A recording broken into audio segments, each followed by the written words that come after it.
Halo teman-teman semua.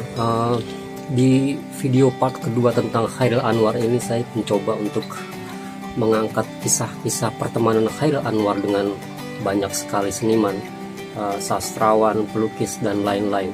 Kisah-kisah ini bersumber dari berbagai referensi, buku, majalah, dan beberapa lainnya. Chairil Anwar memang mati muda, usianya mungkin hanya sekitar 26 tahun, tapi di usianya yang singkat ini Chairil banyak sekali menorehkan kenangan di tengah teman-temannya.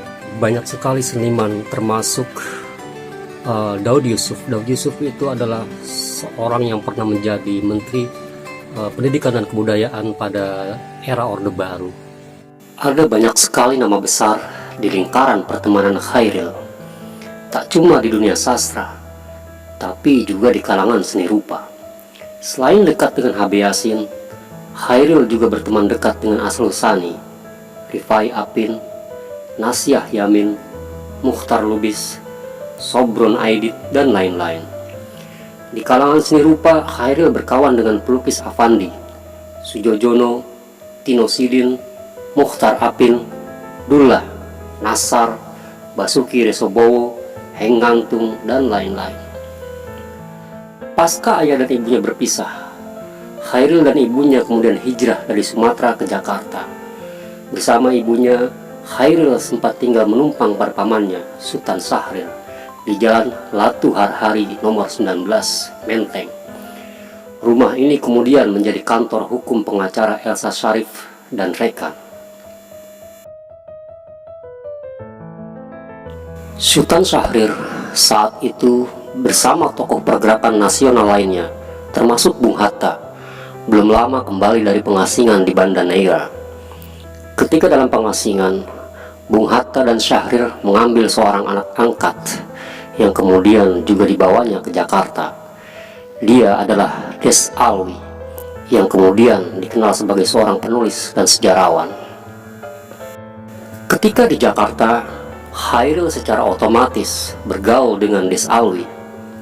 Meski ayah Chairil seorang bupati, tetapi sejak Chairil menolak sekolah dan beberapa faktor lainnya, ayah Chairil berhenti mengirim uang untuknya.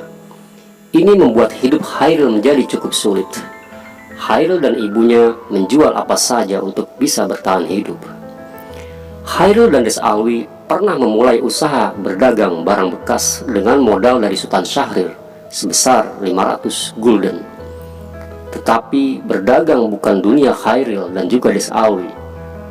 Usaha itu akhirnya tidak bisa berjalan. Paman Chairil, Sultan Syahrir, saat itu pun hidupnya dalam keadaan cukup sulit. Ini karena ia menolak bekerja sama dengan penjajah Jepang. Ini berbeda dengan Soekarno-Hatta yang menurut sejarawan Anhar Gonggong agak kooperatif. Bung Hatta sempat memiliki posisi penting di kantor pusat nasihat Jepang di Jakarta. Atas rekomendasi Des Alwi, Chairil sempat bekerja di kantor penasihat Jepang pusat di Jakarta itu. Des Alwi merekomendasikan Chairil pada Bung Hatta. Des Alwi mengatakan pada orang tua angkatnya itu bahwa Chairil menguasai bahasa Inggris, Jerman, dan Belanda dengan sangat lancar. Chairil pun diterima bekerja sebagai penerjemah. Ia bertugas menyaring informasi berbahasa Jerman dan Belanda. Menurut Des Alwi, Chairil saat itu dibayar 60 gulden sebulan, jumlah yang cukup untuk hidup di zaman Jepang. Sejak bekerja, Chairil dan ibunya kemudian tak lagi menumpang di rumah Sultan Syahrir. Mereka pindah di sebuah tempat di kampung Puitang. Chairil ternyata tak bertahan lama bekerja di kantor Jepang ini. Ia keluar, mungkin karena merasa pekerjaan itu bukan dunianya. Ditambah lagi, hati nuraninya yang mungkin juga berontak, menolak bekerja untuk penjajah Jepang. Menurut Gayus Yagian, salah satu sastrawan yang pernah dekat dengan Chairil, Chairil pernah mencibir teman-temannya yang bekerja di pusat kebudayaan bentukan Jepang. Meskipun masih menurut Gayus, Chairil sendiri pernah makan gaji saat bekerja di museum. Ini ditulis oleh Gayus Yagian dalam percikan hidup Chairil Anwar di majalah Suluh Indonesia 27 April 1960.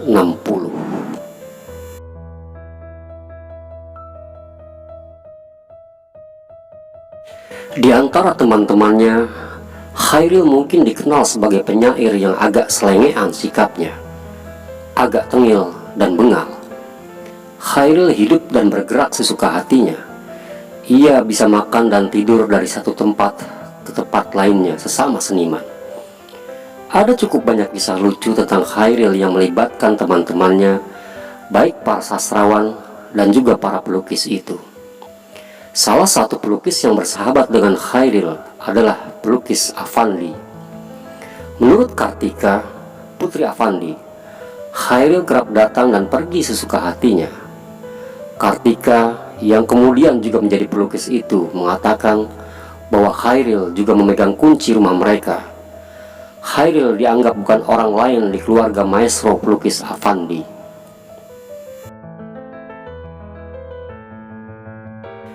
Kartika bercerita, pernah pada suatu hari, Chairil diajak melukis oleh Affandi di area lokalisasi di Tanah Abang. Affandi melukis dan menggunakan model salah satu PSK di sana. Selesai melukis, Affandi mengajak Chairil pulang, tetapi Chairil malah memilih tetap di sana. Esok harinya, Affandi dikejutkan oleh PSK yang dipakai Affandi sebagai model pelukis itu. Dia datang dan mengatakan bahwa Affandi belum membayarnya. Mengetahui hal itu, Affandi segera teringat Chairil dan segera membangunkan Chairil yang tengah tertidur.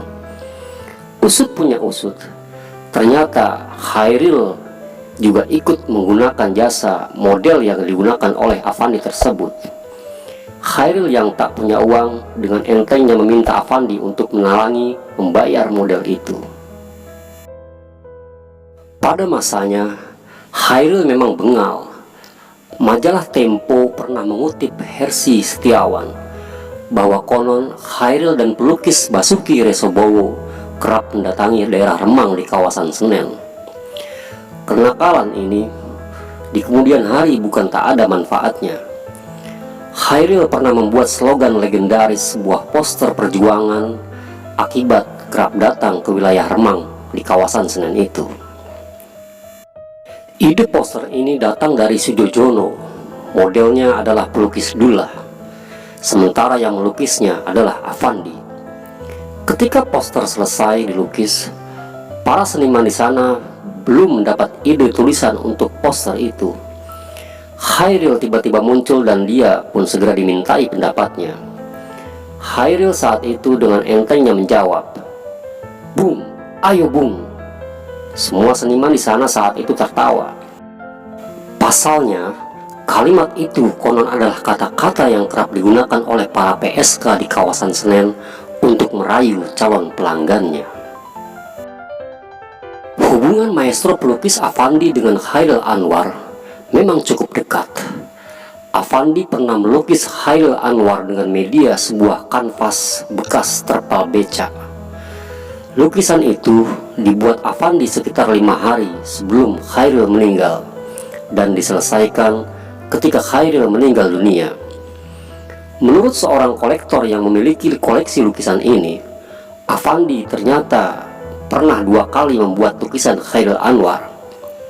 Affandi sendiri semasa hidupnya pernah dihadiahi sebuah puisi oleh Chairil. Puisi itu berjudul Betinanya Affandi. Pergaulan Chairil dengan para seniman, pelukis, dan juga sastrawan cukup luas. Pada awal karirnya, Chairil berkenalan dengan LK Bohang di kediaman Sultan Takdir Alis Yabana. Bohang, penyair asal Sangihe, Sulawesi Utara itu, adalah seorang redaktur buku berbahasa Melayu sekaligus administrator naskah majalah Pujangga Baru. Bagi Chairil, Bohang tak cuma dianggap sahabat. Bohang konon dianggap seorang mentor yang mempengaruhi tulisan dan pemikiran Chairil di kemudian hari. Menurut J.E. Tetengkeng, penyair yang sama dengan Bohang berasal dari Manado, Khairil dan Bohang kerap menghabiskan waktu bersama. Khairil pernah menulis sajak 2 kali untuk Bohang. Yang pertama berjudul Kawanku dan Aku. Kepada LK Bohang. Kami jalan sama, sudah larut, menembus kabut. Hujan mengucur badan. Berkakuan kapal-kapal di pelabuhan. Darahku mengental pekat. Aku tumpat pedat. Siapa berkata, kawanku hanya rangkas saja, karena dera mengelucak tenaga. Dia bertanya, jam berapa? Sudah larut sekali, hingga hilang segala makna, dan gerak tak punya arti. 5 Juni 1943. Ketika Bohang meninggal dunia tahun 1945, kepergian Bohang membawa duka bagi sahabat-sahabatnya, termasuk Khairil. Penyair Bohemian ini menulis sajak lagi untuk sahabatnya. Kepada penyair Bohang, suaramu bertanda derita laut. Tenang, si mati ini padaku masih berbicara, karena dia cinta. Di mulutnya membusah, dan rindu yang mau memerahi segala. Si mati ini matanya terus bertanya, kelana tidak bersejarah, berjalan kau terus, sehingga tidak gelisah. Begitu berlumuran darah, dan duka juga menengadah melihat gayamu langkah, mendayu suara patah. Aku saksi. Bohang, jauh di dasar jiwamu bertampuk suatu dunia, menguyup rintik satu-satu kaca dari dirimu pula. Khairil Anwar, penyair nyentrik satu ini, juga bergaul dan kerap datang ke tempat tinggal pelukis legendaris S. Sudjojono, yang juga dikenal sebagai bapak seni rupa modern Indonesia. Selain pelukis, S. Sudjojono juga dikenal sebagai kritikus seni rupa. Khairil sudah berteman cukup lama dengan Sudjojono. Penyair satu ini bahkan pernah meminta Sudjojono melukis dirinya.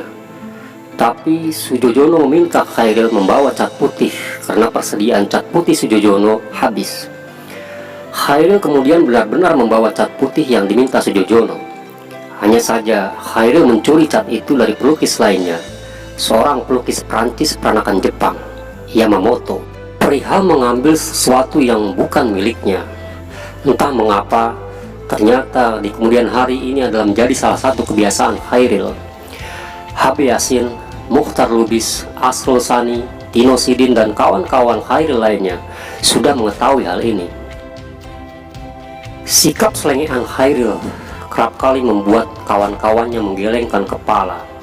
H.B. Yasin pernah bercerita bahwa Khairil kerap datang ke rumahnya mengendarai becak, lalu meminta Yasin untuk membayarnya. Jika Yasin tak ada, Khairil kerap meminjam sesuatu seperti mesin tik dan buku. Ada yang dikembalikan dan ada yang tak jelas juntrungnya. Kenakalan Khairil dalam urusan mencuri yang paling melegenda dan agak sedikit lucu adalah aksinya bersama sahabatnya, Asrul Sani. Khairil pernah mengajak Asrul mencuri buku karya Friedrich Nietzsche di toko buku Van Dorp. Khairil salah mengambil sebuah buku yang memang bentuknya mirip.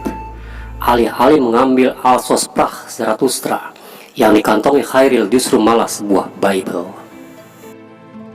Sebenarnya, Khairil kerap mencuri bukan tanpa alasan. Dia memiliki pembenarannya sendiri menurut versinya sendiri. Bangsa mereka juga merampok kekayaan negeri ini, begitu menurut Khairil. Mukhtar Lubis adalah salah satu sastrawan yang kerap mendapat buku-buku curian Khairil. Ini karena Khairil, menurut Mukhtar Lubis, sering meminjam uang pada Mukhtar Lubis, tapi tak pernah membayarnya. Khairil membayar hutangnya dengan buku-buku hasil curiannya itu. Pelukis Tino Sidin yang terkenal sebagai guru menggambar di majalah dan TVRI juga memiliki kenangan lucu dengan Chairil Anwar. Pada suatu hari, Chairil pernah mengajaknya mentraktir makan Tino Sidin. Pak Tino Sidin heran, Chairil yang biasanya bokeh hari itu tiba-tiba memiliki uang. Tino pun bertanya, "Uang dari mana, Ril?" Chairil dengan enteng menjawab, "Uang itu hasil penjualan bajumu." Chairil rupanya mengambil baju Tino Sidin lantas menjualnya ke tukang loak. Aksi nakal Chairil tak selalu berjalan mulus. Ketika mencuri cat minyak milik Yamamoto, pelukis Perancis keturunan Jepang dulu, Chairil ditangkap dan disiksa Kempeitai, polisi militer Jepang. Penyair satu ini juga pernah ditangkap karena mencuri sebuah spray. Beberapa kawan Chairil kemudian patungan mengumpulkan uang untuk mengganti spray itu. Persahabatan Chairil dengan HB Yassin mungkin adalah persahabatan yang paling banyak dikenal orang. HB Yassin adalah sosok sahabat yang bisa menilai karya Chairil dengan jujur. Dia bisa memuji sekaligus mengkritik dengan caranya sendiri. Di lain waktu, Yassin adalah orang terdepan yang membela Chairil ketika Chairil diserang dengan tuduhan plagiator. Tetapi daun yang berdekatan pasti juga kerap bergesekan. Chairil pernah marah pada HB Yassin ketika Yassin menulis di mimbar Indonesia menyoal karya asli, saduran, dan plagiat. Chairil merasa tersindir lalu mencari Yassin yang ketika itu tengah berlatih dan bersiap tampil dalam pementasan drama karya Usmar Ismail. Yassin yang tengah berlatih terganggu oleh kehadiran Chairil yang marah dan berteriak kepadanya. Yassin kemudian memukul Chairil hingga terpelanting jatuh. Keributan itu kemudian dilerai oleh Usmar Ismail dan beberapa aktor yang berada di sana. Setelah pemukulan itu, menurut Yassin, Chairil kerap berlatih angkat besi. Chairil berniat membalas pukulan Yassin. Pada suatu sore, si binatang jalang ini akhirnya muncul di rumah Yassin. Sang paus sastra itu tentu saja sudah bersiap menghadapinya. Tetapi yang terjadi justru suatu hal menggelikan. Ketika datang, Chairil justru malah berkata, "Yassin, saya lapar." Melihat itu, Yassin jadi menggelengkan kepalanya. Yassin menganggapnya sebagai tanda perdamaian. Pasalnya, jika datang, Chairil biasanya mengambil makanan tanpa permisi. Ada banyak sekali seniman yang dekat dan bergaul dengan Chairil Anwar. Di antara mereka, ada yang bernama Baharudin Marasutan. Baharudin Marasutan adalah sosok yang membuat foto ikonik Chairil Anwar yang berpose tengah menghisap rokok. Baharudin bersama Nasyah Yamin dan Wakijan adalah penanggung jawab sekaligus ilustrator di Balai Pustaka. Chairil mengenal Baharudin jauh sebelum mengenal Nasyah Yamin dan Wakijan. Bersama Asrul Sani, Rifai Apin, dan Chairil Anwar, Baharudin Marasutan adalah seniman yang ikut mendirikan Gelanggang, paguyuban seni yang dibentuk pada tahun 1946. Jika datang ke kantor Balai Pustaka, Chairil selalu menyempatkan diri menemui Baharudin di ruang kerjanya. Kepada Baharudin pula, Chairil tak segan meminjam uang. Baharudin kerap memberinya, meski tahu uang itu tak akan pernah kembali. Pernah suatu hari, Chairil datang mengiba-iba meminjam uang kepadanya. Semua penghuni di bagian kerja Baharudin yang dikenal Chairil sudah dimintai tolong. Tetapi saat itu tak satu pun yang meminjamkan Chairil karena memang sama-sama tak punya uang. Setelah meminta pada Nasyah Yamin dan Wakijan dan tidak mendapatkannya, Chairil kemudian kembali merayu Baharudin. Mendengar permintaan Chairil yang sedikit memaksa, Baharudin kemudian menjadi iba. Dia lalu memberikan sebuah pulpen kepada Chairil lalu berkata, "Anwar, Aku tak punya uang, kau juallah pulpenku ini. Mendengar itu, Khairil kemudian terdiam. Di sela kegiatannya bekerja di balai pustaka, Baharudin masih melukis dan juga menekuni fotografi.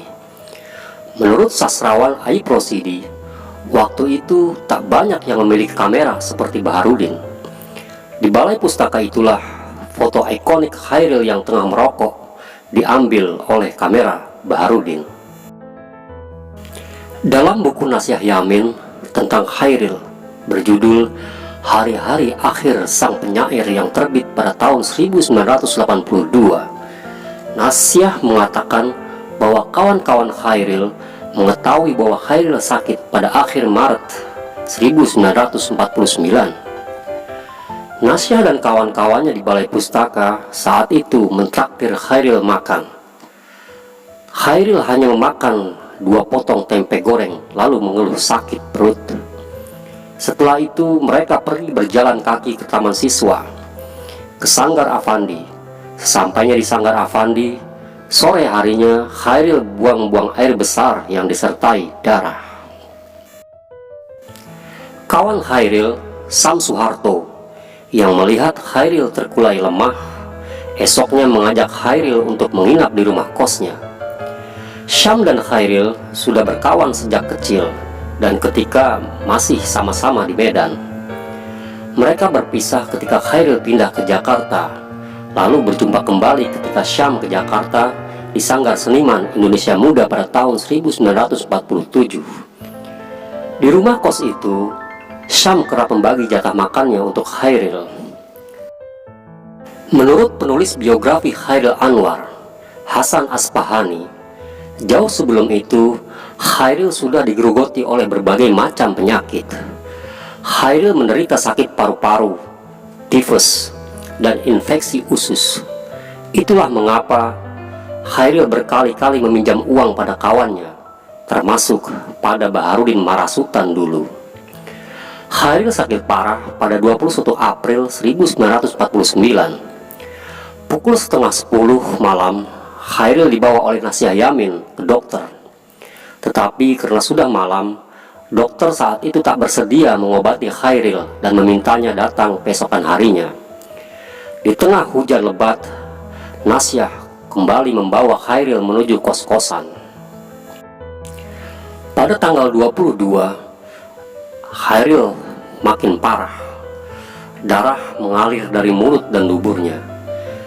Jumat 22 April 1949, Khairil dibawa ke rumah sakit lagi oleh Sam Suharto, Daud Yusuf, yang kemudian menjadi Menteri Pendidikan dan Kebudayaan era Orde Baru.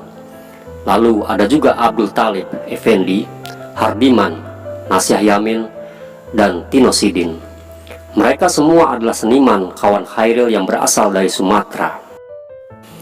Sehari berada di rumah sakit, Khairil meminta kawannya, HB Yasin, untuk menyurati ibunya, Saleha, yang saat itu tengah berada di Medan. Yasin menyurati ibu Khairil dan mengabarkan bahwa Khairil di rumah sakit CBZ, atau sekarang lebih dikenal sebagai Rumah Sakit Cipto Mangunkusumo. Dalam surat itu, Khairil meminta uang untuk transportasi pulang ke Medan karena ingin dirawat di Medan.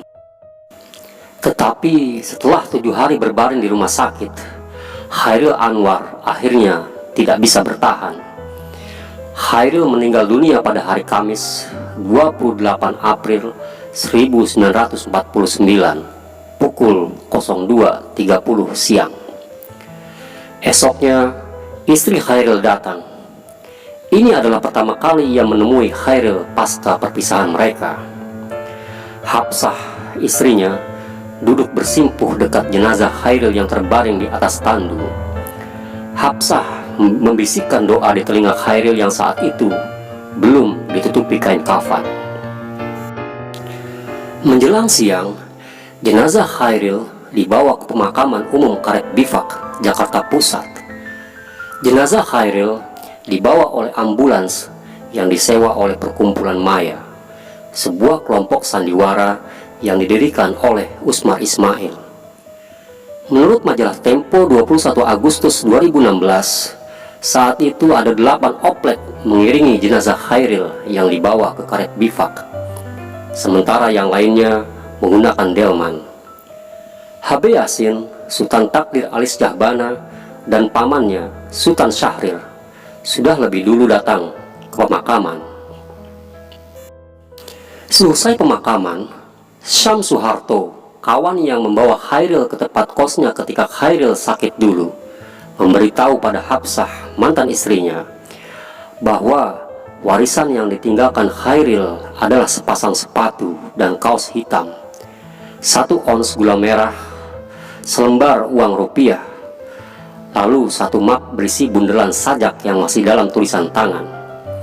Sajak-sajak ini kemudian ada yang dimuat dalam buku Deru Campur Debu, Kerikil Tajam, dan yang terhempas dan terputus. Manuskrip dan arsip tentang Khairil, menurut Kepala Pusat Dokumentasi Sastra HB Yasin, Aryani Isnamurti, adalah yang termasuk yang paling banyak. Ini disusul kemudian oleh arsip tentang penyair Rendra dan novelis N.H. Dini.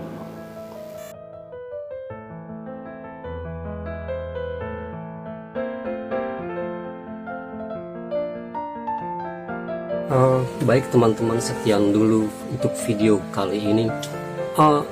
Sebenarnya ada yang kurang dalam video ini, yaitu tentang Khairil dan kekasih-kekasihnya. Mungkin ini akan saya buatkan dalam part berikutnya ya, karena agak terlalu panjang. Semoga teman-teman selalu sehat-sehat semua, dan kita bisa melalui pandemi COVID-19 ini dengan tetap berkarya dan semangat. Salam literasi.